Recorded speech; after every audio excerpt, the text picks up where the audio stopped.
Assalamualaikum warahmatullahi wabarakatuh. Perkenalkan, nama saya Akbar dengan NIM 605121018 dari Kimia C. Adapun materi pertama yaitu hadis pada masa Rasulullah Shallallahu Alaihi Wasallam.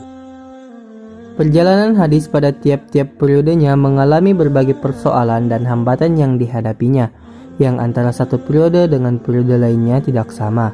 Maka pengungkapan sejarah persoalannya perlu diajukan ciri-ciri khusus, dan persoalan-persoalan tersebut tidak terlepas dari periodisasi yang dikemukakan di atas.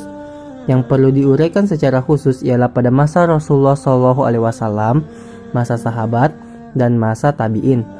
Cara Rasulullah SAW menyampaikan hadis ada suatu keistimewaan pada masa ini yang membedakannya dengan masa lain.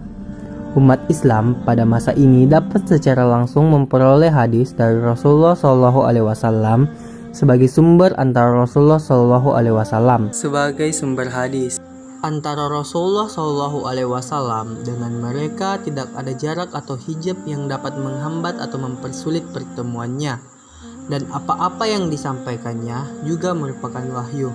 Allah Subhanahu wa Ta'ala berfirman dalam menggambarkan kondisi utusannya tersebut, yang artinya, dan tiada yang diucapkan itu menurut kemauan hawa nafsunya. Ucapannya itu tiada lain hanyalah wahyu yang diwahyukan kepadanya. Al-Quran Surah An-Najm Surah ke-53 ayat 3 dan 4. Kedudukan Nabi yang demikian ini otomatis menjadikan semua perkataan, perbuatan, dan takrir Nabi Muhammad SAW sebagai referensi bagi para sahabat. Mereka mentaati semua yang dikatakannya, bahkan menirunya. Ketaatan itu sendiri dimaksud agar keberagamannya dapat mencapai tingkat kesempurnaan. Oleh karena itu, tempat yang biasa digunakan Rasulullah SAW cukup bervariasi, seperti di masjid, di rumah, pasar, ketika dalam perjalanan atau safar, dan ketika mukim atau berada di rumah. Beberapa cara Rasulullah SAW menyampaikan hadis kepada para sahabatnya, yaitu pertama, melalui para jamaah pada pusat pembinaannya yang disebut Majelis Al-Ilmi. Melalui majelis ini, para sahabat memperoleh banyak peluang untuk menerima hadis, sehingga mereka berusaha untuk selalu mengkonsentrasikan diri guna mengikuti kegiatan dan ajaran yang diberikan oleh Nabi SAW. Kedua, dalam banyak kesempatan Rasulullah SAW juga menyampaikan hadisnya melalui para sahabat tertentu yang kemudian disampaikan kepada orang lain. Hal ini karena terkadang ketika ia mengurutkan hadis, para sahabat yang hadir hanya beberapa orang saja. Ketiga, cara lain yang digunakan Rasulullah SAW adalah melalui ceramah atau pidato di tempat terbuka, seperti ketika haji wada dan futuh Makkah. Hadis pada masa para sahabat. Perkembangan hadis selanjutnya terdapat pada masa para sahabat, khususnya masa Khulafaur Rasyidin, di mana terdapat Abu Bakar, Umar bin Khattab, Utsman bin Affan, dan Ali bin Abi Thalib. Sekitar tahun 11 Hijriah sampai dengan 40 Hijriah. Masa ini juga disebut dengan masa sahabat besar. Pertama, menjaga pesan Rasulullah SAW. Pada masa menjelang akhir kerasulannya, Rasulullah SAW berpesan kepada para sahabat agar berpegang teguh kepada Al-Quran dan hadis, serta mengajarkannya kepada orang lain, sebagaimana sabdanya, "Telah aku tinggalkan untuk kalian dua macam yang tidak akan sesat setelah berpegang kepada keduanya, yaitu kitab Allah atau Al-Quran dan sunnahku atau Al-Hadis." 2. Berhati-hati dalam meriwayatkan dan menerima hadis. Kehati-hatian dan usaha membatasi periwayatan yang dilakukan oleh para sahabat. Abu Bakar sebagai khalifah yang pertama menunjukkan perhatiannya dalam memelihara hadis. Perhatian para sahabat pada masa ini terutama sekali terfokus pada usaha memelihara dan menyebarkan Al-Quran.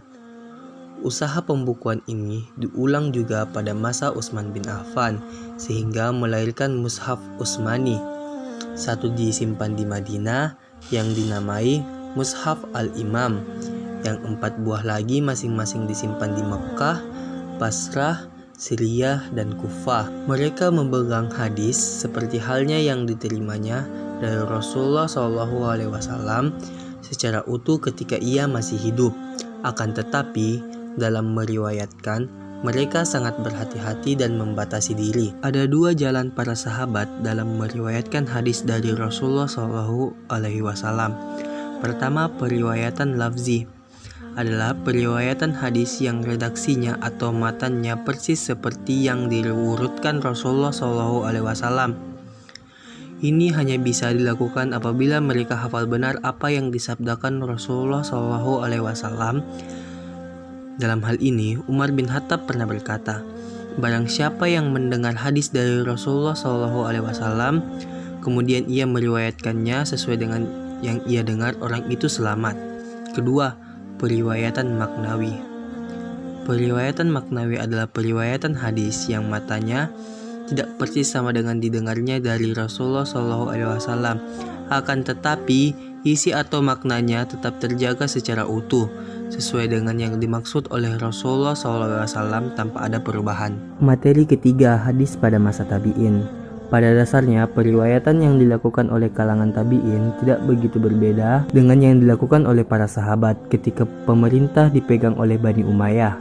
Wilayah kekuasaan Islam sampai meliputi Mesir, Persia, Irak, Afrika Selatan, Samarkand, dan Spanyol.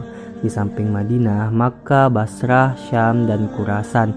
Sejalan dengan pesatnya perluasan wilayah kekuasaan Islam, penyebaran para sahabat ke daerah tersebut terus meningkat, sehingga masa ini dikenal dengan masa menyebarnya periwayatan hadis. Pertama, pusat-pusat pembinaan hadis. Beberapa kota sebagai pusat pembinaan dalam periwayatan hadis, sebagai tempat tujuan para tabi'in dalam mencari hadis. Pusat pembinaan pertama adalah Madinah. Di antara para sahabat di Mekah tercatat nama-nama seperti Mu'ad bin Jamal, At-Taban bin Al-Haris. Kedua, pengolakan politik dan pemalsuan hadis terjadi pada masa sahabat. Setelah terjadinya perang Jamal dan perang Siffin, pengaruh yang bersifat negatif ialah dengan munculnya hadis-hadis palsu. Sekian dari saya, mohon maaf apabila terdapat kesalahan kata, lebih kurangnya mohon dimaafkan. Wassalamualaikum warahmatullahi wabarakatuh.